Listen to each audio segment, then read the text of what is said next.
चलिए आइए next chapter के एमसीक्यूज करते हैं। एफएम के एमसीक्यूज चल रहे हैं।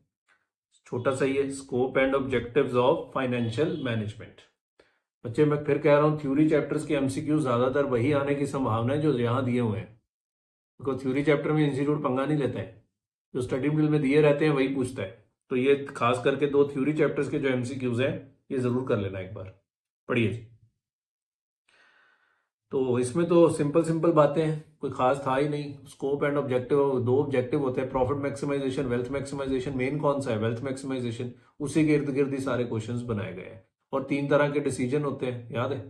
इन्वेस्टिंग डिसीजन, फाइनेंसिंग डिसीजन और dividend decision. This is scope. तो यही चैप्टर का नाम है, स्कोप एंड ऑब्जेक्टिव्स ऑफ क्या? Financial management. ठीक है। Focus of financial management is mainly concerned with decision related to, तीनों ही होते हैं, फाइनेंसिंग, इन्वेस्टिंग, डिसीजन। फोकस मतलब स्कोप, स्कोप मतलब क्या है? फाइनेंशियल मैनेजमेंट, तीनों तरह के डिसीजन लेने। The main objective of financial management is securing profitability, maximization of wealth, yes, enhancing cost of debt. ये क्या है? एक ही होता है ना, शेयर होल्डर्स वेल्थ मैक्सिमाइजेशन। और वेल्थ मैक्सिमाइजेशन कैसे माना जाता है कि अगर मार्केट प्राइस ऑफ शेयर ऊपर जा रहा है तो शेयर होल्डर वेल्थ मैक्सिमाइजेशन हो रहा है, ऐसा माना जाता है। The share holders value maximization model holds that the primary goal of firm is to maximize its market value। अभी मैंने बोला है कि शेयर होल्डर वेल्थ मैक्सिमाइजेशन का मतलब है मार्केट प्राइस ऑफ शेयर बढ़ाना, अकाउंटिंग प्रॉफिट बढ़ाना, लिक्विडिटी बढ़ाना, ये कुछ नहीं है। अगर प्राइस पर शेयर, मार्केट वैल्यू बढ़ रहा है तो मान के चलते हैं कि शेयर होल्डर्स का वेल्थ मैक्सिमाइजेशन हो रहा है। बड़े अच्छे से समझा हुआ है। Wealth maximization approach is based on the concept of cost benefit analysis, cash flow approach, time value of money, के ऑल ऑफ दी अबव। बच्चे ऑल ऑफ दी अबव ही होते हैं। कैश फ्लो तो चाहिए, शेयर्स का वैल्यू निकालना है, time value of money, present value करना है। कॉस्ट बेनिफिट एनालिसिस तो जनरल टर्म है। कॉस्ट बेनिफिट तो मतलब आप प्रोजेक्ट एनालिसिस कर रहे हो तो वहां भी तो कॉस्ट बेनिफिट एनालिसिस ही करते हो ना। Inflow outflow is cost benefit analysis. So inflow outflow का ही कॉस्ट बेनिफिट एनालिसिस बोलते हैं। और अगले में वही लिखा है, cash flow approach. So actually में तो वेल्थ मैक्सिमाइजेशन करना है तो आपको तीनों काम करने हैं। वैसे ये सब as it is study material में लिखा हुआ है, पर मैं कहता हूं ना भी पढ़ा हो तो भी हो जाएगा ये। अगर हम बुक पढ़ेंगे थ्योरी वाली हमारी भी या स्टडी मटेरियल से भी पढ़ेंगे तो ये सेम सेम लिखा हुआ है। थ्योरी में कोई पंगा नहीं है, एज इट इज ही पूछा जाता है सब कुछ। थ्योरी तो सिंपल होती है, बस बुक पढ़ के आ जाओ। Management of all matters relating to organizations finances is called financial management. Management of all matter, सारे मैटर्स जो कि फाइनेंस से रिलेटेड है तो उसको क्या बोलेंगे? Financial management. Which of the following is disadvantage of having share holder wealth maximization goal? Share holder wealth maximization goal रखने का डिसएडवांटेज क्या है?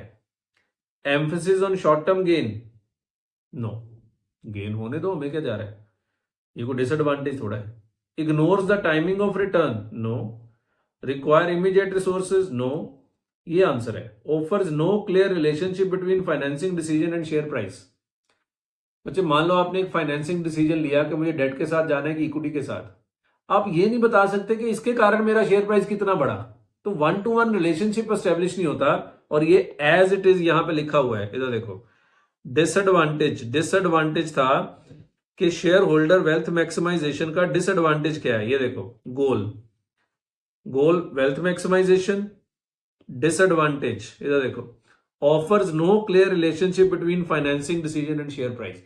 भाई थ्योरी के लिए तो एक एक लाइन बस बुक की पढ़ के चले जाओ बस, तो जो एक आधा नंबर का एमसीक्यू आना है वो बस सीधा ही आ जाएगा। द मोस्ट इंपॉर्टेंट गोल, तो मीनिंग समझ में आ गया इसका, कि आपने एक फाइनेंसिंग डिसीजन लिया, इसके कारण शेयर प्राइस पे क्या इंपैक्ट आया, आप कभी भी वन टू वन रिलेशनशिप में ये नहीं बता सकते, क्योंकि शेयर प्राइस पे बड़ी चीजों का इंपैक्ट होता है।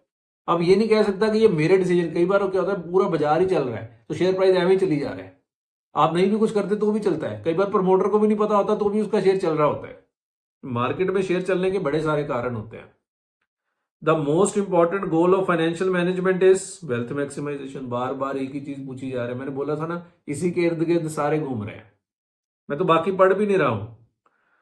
To achieve wealth maximization, the finance manager has to take careful decision in respect of, तीनों ही है, तीनों डिसीजन लेने होते हैं, इन्वेस्टिंग डिसीजन, फाइनेंसिंग डिसीजन और डिविडेंड डिसीजन।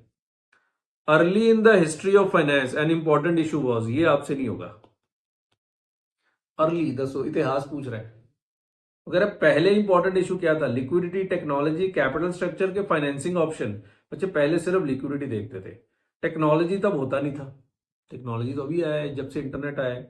कैपिटल स्ट्रक्चर इतना इंपॉर्टेंट नहीं था और फाइनेंसिंग ऑप्शंस इतने होते ही नहीं थे, या तो पैसा डेट से मिलता था या इक्विटी से मिलता था।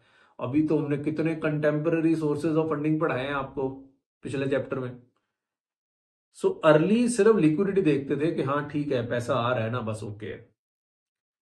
विच of the following are micro economic variables that help define and explain the discipline of finance? ये भी नहीं होगा आपसे एक्चुअली में, ये मुझे तो समझ ही नहीं आया क्वेश्चन, क्योंकि इसका आंसर उन्होंने ऑल ऑफ द अबव किया है। यहां लिखा है micro economic variable. How inflation can be micro economic? Inflation तो मैक्रो इकोनॉमिक वेरिएबल होता है। तो ये याद करो जी, इसका मैं कुछ नहीं कर सकता। वो कह रहा है कौन से माइक्रो इकोनॉमिक वेरिएबल हैं that help define and explain the discipline of finance, जो फाइनेंस के डिसिप्लिन को डिफाइन करते हैं। रिस्क एंड रिटर्न करता है, बिल्कुल करता है, और ये माइक्रो इकोनॉमिक है। कैपिटल स्ट्रक्चर बिल्कुल। इन्फ्लेशन, इन्फ्लेशन तो मैक्रो इकोनॉमिक वेरिएबल है, पर इन्होंने बच्चे मैं कुछ नहीं कर सकता, इन्होंने आंसर डी किया है, और ये स्टडी का सवाल है, ये ऐसे ही आना है पेपर में, तो आप भी डी कर देना। Which of the following need not to be followed by finance manager for measuring and maximizing shareholder wealth? Share holder wealth को मैक्सिमाइज करना है, फाइनेंस मैनेजर को क्या फॉलो करने की जरूरत नहीं है? Which of the following need not to be followed by the finance manager? Cash flow approach follow कर रहे हैं? यस, एफएम में तो कैश फ्लो अप्रोच तो होता ही है, कॉस्ट बेनिफिट भी होता है, टाइम वैल्यू मनी भी होता है। अकाउंटिंग प्रॉफिट का एनालिसिस नहीं होता। अकाउंटिंग प्रॉफिट तो ट्रू एंड फेयर व्यू के कॉन्सेप्ट पे बनता है, वहां शेयर होल्डर वेल्थ मैक्सिमाइजेशन का कोई भी ऑब्जेक्टिव नहीं होता। Financial management is mainly concern with acquiring and developing assets to forfeit its overall benefit? No. Acquiring, financing and managing assets to accomplish the overall goal of enterprise? Yes. Efficient management of business? No. Overall goal. Sole objective of profit maximization? No. तो ये बहुत ही general से बनाए गए हैं बच्चे, I doubt इनमें से कोई आएगा, पर क्योंकि ये स्टडी मटेरियल के हैं सो हम इनमें से एक भी बच्चे छोड़ नहीं सकते। आप इस बात को समझो, हमें एक एक चीज पढ़नी होती है। अब 10 मिनट लगे, अब इनमें से कोई आ गया ना, गलत आ गया सही आ गया वो अलग मुद्दा है, पर हम कुछ ना कुछ तो इसका कर ही लेंगे पेपर में। पर अगर ये ना किए हुए तो फिर आपको दिक्कत आनी है। ठीक है, तो ये छोटा सा वीडियो था, चलिए नेक्स्ट में मिलेंगे फिर से।